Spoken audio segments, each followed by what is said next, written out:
De l'édito éco, Dimitri Pavlenko. Bonjour Agnès Verdier-Molinier. Bonjour Dimitri, bonjour à tous. On parle d'un sujet qui préoccupe au plus haut point les entreprises, les impôts de production. Alors en 2017, ça avait été absent de la campagne, mais ça faisait partie tout de même des rares propositions d'Emmanuel Macron en 2022, les alléger.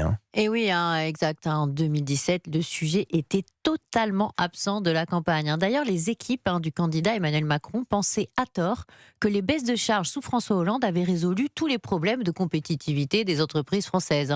Il faut dire que CVAE, IFER, C3S, forfait social, ça disait pas grand-chose aux Français. Pourtant, c'est très très important car ces taxes sont à payer par nos entreprises avant même d'avoir réalisé 1 euro de bénéfice.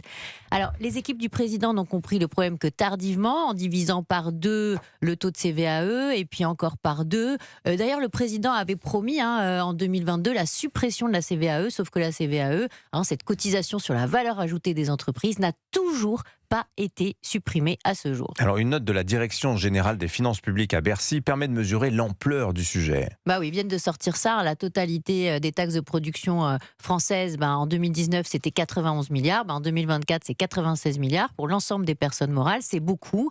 Quand la CVAE baissait, la taxe foncière augmentait. Alors, en part de richesse nationale, il faut quand même reconnaître que le poids de nos taxes de production sur les personnes morales, il a baissé. Il est passé de 3,7 points de PIB à 3,3 points de PIB entre 19 et 24.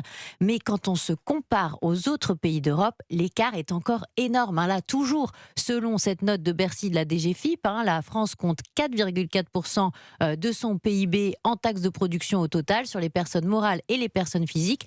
Quand la moyenne des pays d'Europe, Dimitri, elle est à 2,4%.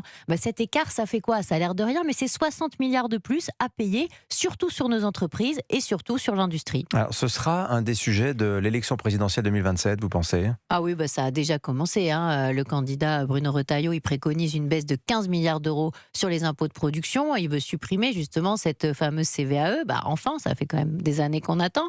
Et puis la C3S, la contribution sociale de solidarité des sociétés. Édouard Philippe, quant à lui, il veut réduire ses impôts de moitié. 50 milliards de baisse. Mais en face, il veut supprimer autant de charges et de réduction d'impôts. Donc ça fait quoi? Ça fait ce qu'on connaît déjà par cœur, c'est du bon taux. C'est-à-dire, je te baisse d'un côté, je te monte de l'autre. Et à la fin, la compétitivité, c'est pas mieux. Donc il faut sortir de ce jeu-là du bon taux français. Ça veut dire qu'à un moment, il faudra vraiment baisser les taxes de production. On espère que ce sera en 2027. Signature Europe 1, Agnès Verdier-Molinier. Merci beaucoup Agnès, bonne journée. Merci à vous.